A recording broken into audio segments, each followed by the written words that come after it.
একটা মেয়ে ধর্ষিতা হয়েছে, এজন্য ইসলাম দিয়ে যদি আইন কায়েম করা হয় 24 ঘন্টার আলটিমেটামে সব বিচার হয়ে যাবে, যেরকম ঠিক কিনা?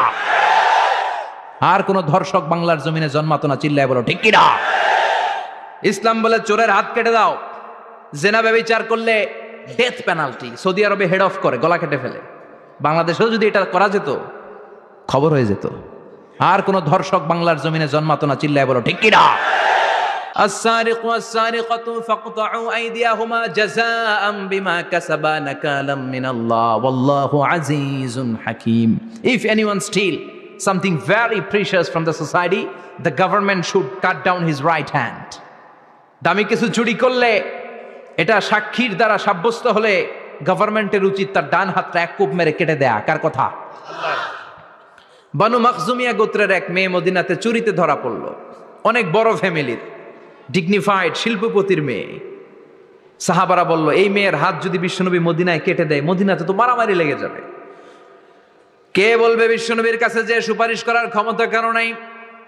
বিশ্বনবীর পালক পুত্র ওসামা বিন যায়েদ, যায়েদ ইবনে হারেসা, তার ছেলে ওসামা পালক পুত্রের ছেলে, তাকে বিশ্বনবী বড্ড ভালোবাসতো। তার উপাধি হলো হুব্বু রাসূলিল্লাহ, বিশ্বনবীর ভালোবাসা। সবাই বলল, ওসামা, আমরা যে বলতে পারবো না, তুই যে নবীরে সুপারিশ কর। ও নবী, যদিও চুরি করেছে মেয়েটা, সাব্যস্ত হয়েছে, কিন্তু আপনি মাফ করে দেন, হাত কেটে দিয়েন না। ওসামা যে বলে, নবী হাত কেটে দিয়েন না। বিশ্বনবীর চেহারাটা আগুনের গোলার মতো লাল হয়ে গেল। বিশ্বনবী বললেন, ওসামা, এটা আল্লাহর আইন, সুপারিশ করার সাহস তোর বুকের ভিতরে দিল কে? কে দিয়েছে স্পর্ধা? লাউ আন্না ফাতিমাতা বিনতে মুহাম্মদ সারাকাত লাকাতা মুহাম্মাদুন ইয়াদাহা। এই মেয়ে তো দূরের কথা, আমার কলিজার টুকরা, নয়নের পুটুলি, জান্নাতি নারীদের সর্দারিনী আমার মেয়ে ফাতেমাও যদি চুরিতে ধরা পড়ে, আমি তলোয়ারটা বের করে ফাতেমার হাত কেটে দিতে 1 সেকেন্ডও দেরি করব না। কারণ আইনটা কার? চিল্লায় বলেন কার? এজন্য বাংলাদেশের চুরি চামারি আসার নাই, হাজার হাজার কোটি টাকা উধাও হয়ে যায়, আছে না নাই? যারাই চুরি করবে হাত কেটে দেয়া হবে। বাইতুল মুকাররমের স্কয়ারের সামনে হাত কেটে দেয়া হবে। আর প্রতিটা চ্যানেল লাইভ ব্রডকাস্ট করবে, এটা সরাসরি সম্প্রচার। আমরা সবাই দেখবো কেমনে চোরদের হাত কাটে। এই নিয়ম যদি করে দেয়, দেশে আর চোর খুঁজে পাওয়া যাবে? কথা কন। তবে এই চোর লাউ চোর, ডাইল চোর, মুরগি চোর না, যারা হাজার কোটি টাকা মেরে দেয়। এক সিগনেচারে দেশের 10,000 কোটি টাকা নাই, চিল্লায় বলো ঠিক কিনা? এই চোরদের বিচার যদি করা যেত, তাহলে এই দেশে আর দুর্নীতি থাকতো না। দুর্নীতি দমন কমিশনের দরকার হতো না। মন্ত্রীদের রাতের ঘুম হারাম হতো না। এটা মদিনার সমাজ হয়ে যেত, শান্তির বাংলাদেশ হয়ে যেত, ঠিক কিনা? এজন্য আল্লাহ বললেন, গোলাম, এই জমিনের ভেতরে চুরি করলে হাত কেটে দিবা, জিনা ব্যভিচার করলে ডেথ পেনাল্টি, ক্যাপিটাল পানিশমেন্ট, মৃত্যুদণ্ড, সর্বোচ্চ শাস্তি, ঠিক কিনা? একটা মেয়ে ধর্ষিতা হয়েছে, তার বিচার হয়েছে না? প্রক্রিয়াধীন হচ্ছে, সবাই অ্যারেস্ট হয়েছে, হচ্ছে। এজন্য ইসলাম দিয়ে যদি আইন কায়েম করা হয়, 24 ঘন্টার আলটিমেটামে সব বিচার হয়ে যাবে, যেরকম ঠিক কিনা?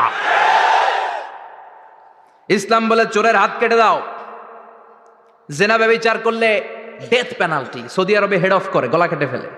বাংলাদেশেও যদি এটা করা যেত, খবর হয়ে যেত। আর কোন ধর্ষক বাংলার জমিনে জন্মাতো না, চিল্লায় বলো ঠিক কিনা? আল্লাহ বলেন, আমি মানুষকে খলিফা বানিয়েছি আমার এই হুকুম আহকামগুলো বাস্তবায়নের জন্য।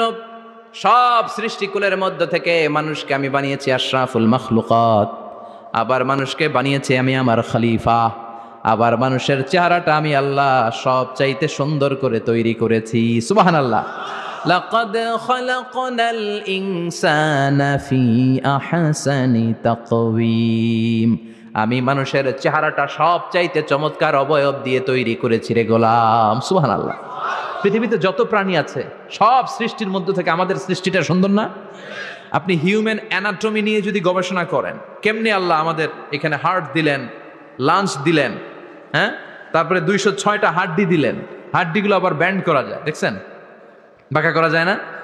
এটা বাঁকা করা যায়। বাঁকা না করলে আপনি খাইতে পারতেন? ক্রিকেট যারা খেলো, পেস বল করতে পারতা? স্পিন বল, হ্যাঁ, অফিস স্পিন, লেগ স্পিন, কয় হুজুরও জানে কেমনে? এটি তোর থেকে শিখছি বেটা। তো এই যে ছেলেপেলারা এরকম অফ স্পিন করে, লেগ স্পিন করে, এগুলো হচ্ছে আল্লাহর দেয়া কারিশমা। হাত ঘুরানো যায়। আল্লাহ যদি এটাকে এরকম ব্যান্ড করার সুযোগ না দিতেন, করতে পারতাম? আবার এইখানেও বাঁকা করার সুযোগ আছে না নাই? এইখানেও আছে না নাই? আবার এইখানেও আছে না নাই? কত কাজ। বাজার করে যখন বাজারের ব্যাগ যখন নিয়ে আসেন, কোথায় ধরে রাখেন? আঙ্গুলে ধরে রাখতে হয়। ক্যারাম যখন খেলো, কি দিয়ে টোকা মারো? সুবহানাল্লাহ কয় না পোলাপান? আহা, কত খেলার সিস্টেম আল্লাহ দিলেন। আবার ক্রিকেটের মধ্যে 2 আঙ্গুল তুললে কি? ওই যে সব মুখস্থ। আবার 1 আঙ্গুল তুললে কি? দেখছেন ঘটনা? আউট। কত কাজ এই আঙ্গুল দিয়ে। এই আঙ্গুলগুলোর বাঁকা করার, বেন্ড করার ক্ষমতা আমাদেরকে দিয়েছে কে? আল্লাহ। এজন্য আল্লাহ বললেন, লাকাদ খালাকনাল ইনসানা ফি আহসানি তাকওয়িম। আমি মানুষের চেহারাটা সব চাইতে সুন্দর করে তৈরি করেছি। মানুষ সুন্দর, আমাদের চোখ সুন্দর না মিয়া? আমাদের চোখও যদি সুন্দর হতো তাইলে আমরা বুঝতাম মানুষগুলো কত সুন্দর। আমরা মনে করি ধলা হইলেই সুন্দর। কয় ধলা ধলা, এটা সুন্দর। ডাকাইত, এগুলো ডাকাত। একটা মানুষের চেহারা স্কিন যদি কালো হয়, এর মধ্যে একটা সৌন্দর্য আছে না নাই? একটা মেয়ের স্কিন যদি কালো হয়, তারপরও চেহারায় সৌন্দর্য আছে না নাই? কয় না হুজুর, আমার বউ সুন্দর না, কালা কালা। আছে না নাই? তুই ডাকাইত। তুই কি? একজন মানুষের চেহারা যেরকমই হয় আপনি খেয়াল করে দেখবেন, তারপরও তার অবয়বের মধ্যে একটা এক্সট্রা অর্ডিনারিটি আছে। কারোর সাথে কারোটা মিলে না। সুবহানাল্লাহ পড়েন।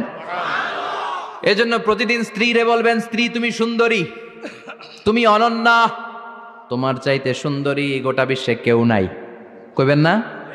মুরব্বীরা কয় না, কইতাম না, আগে কইয়া ফেলাইছি। এগুলো বলবেন। এগুলো বললে স্বামী স্ত্রীর মধ্যে ভালোবাসা বাড়ায় দিবে কে? আল্লাহ। আমি প্রায় এগুলো বলি, উৎসাহিত করি যে স্বামী স্ত্রীর মধ্যে যে ভালোবাসাটা, এটা পবিত্র, এটা জান্নাতি। এই ভালোবাসা জান্নাতে শুরু হয়েছিল সাইয়েদনা আদম আর হাওয়ার মধ্য দিয়ে। চিল্লা এখন ঠিক কিনা? স্বামী স্ত্রী দুইজনে একের হাতের সাথে আরেকজনের হাত মিলালে হাতের সগীরা গুনাহ মাফ করে কে? আল্লাহ। স্ত্রীর চেহারার দিকে নজর করে তাকালে চোখের গুনাহ মাফ করে দেয় কে? আল্লাহ। স্ত্রীর জন্য প্রতি মাসে যে খরচ দেন, এই টাকাগুলো সদকা দেওয়ার সওয়াব আছে না নাই? স্ত্রীকে যে দামি দামি ভ্যানিটি ব্যাগ কিনে দেন, এটা তো সওয়াব আছে না নাই? কক্সবাজারে ঘুরতে নিয়ে গেলে সওয়াব আছে না নাই? ফুল কিনে দিলে সওয়াব আছে না নাই? ভালোবাসার গান শোনাইলে সওয়াব আছে না নাই? তোমারে লেগেছে কত যে ভালো, চাঁদ বুঝি তা জানে, রাতেরও আধারে দোসর হয়ে, তাই সে আমারে টানে, চাঁদ বুঝি তা জানে। ঠিক কিনা? আজকে পারবেন না শোনাইতে রাত্রেবেলা? পারবেন? পারবেন? পোলাপাইন কয় পারবো। তো কত বেটা বিয়েই হয় নাই, বিয়ার পরে শোনাইস। তো এই ভালোবাসার গানগুলো শোনালে নিজেদের মধ্যে একটা ইন্টিমেসি তৈরি হয়। বিশ্বনবী এরকম স্ত্রীর সাথে খুনসুটি করতেন, ভালোবাসা করতেন। এটা হালাল, কিন্তু এটা জায়গা মতো না করে ভাবির লগে করলে মায়ের আছে না নাই? ভালোবাসার গান জায়গা মতো শোনাতে হবে। স্ত্রীকে ভালোবাসার গান না শুনিয়ে যদি চাচাতো বোনরে শোনাও, শালিরে শোনাও, পাড়ার মেয়েদের সাথে যদি টাঙ্কি মারো, ফিল্ডিং মারো, মায়ের আছে না নাই? তার মানে জায়গা মতো করলে সব সওয়াব। সুবহানাল্লাহ পড়েন। আর বিয়েটারে সহজ করে দিবেন। আমি তো সব জায়গায় বলি বিয়েটাকে সহজ করে দেন। আমরা বিয়েটারে কঠিন করে ফেলছি। একটা ছেলে এই দেশে 16 থেকে 18 বছর বয়সে ম্যাচিউরড হয়, কিন্তু ওরে বিয়ের পিড়িতে বসায় 32 বছর বয়স। তো বাকি 32 বছর ও কি আঙ্গুল চুষবে? কথা কন, কি করবে? ও যে পাপ কাজ করে, ও যে পর্নোগ্রাফি দেখে, ও যে মাস্টারবেশন করে, এগুলোর পার্সেন্টেজ গুনাহ মা বাবার আমল নামায় আছে না নাই? মা বাবার এত সহজে পার পেয়ে যাবেন না। ছেলে মেয়েগুলারে সময় হলে বিয়ে দিয়ে দেন।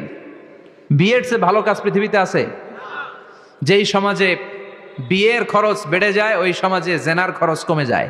বিয়ে করতে লাগে 10 লাখ, জেনা করতে লাগে 500 টাকা। কথা কন। এজন্য জেনাকে সহজ করবেন না বিয়েকে সহজ করবেন? বিয়ের কথা কইলেই পোলারা কয় তুই নিজের পায়ে দাঁড়া। তো এতদিন ও কার পায়ে দাঁড়াইছে?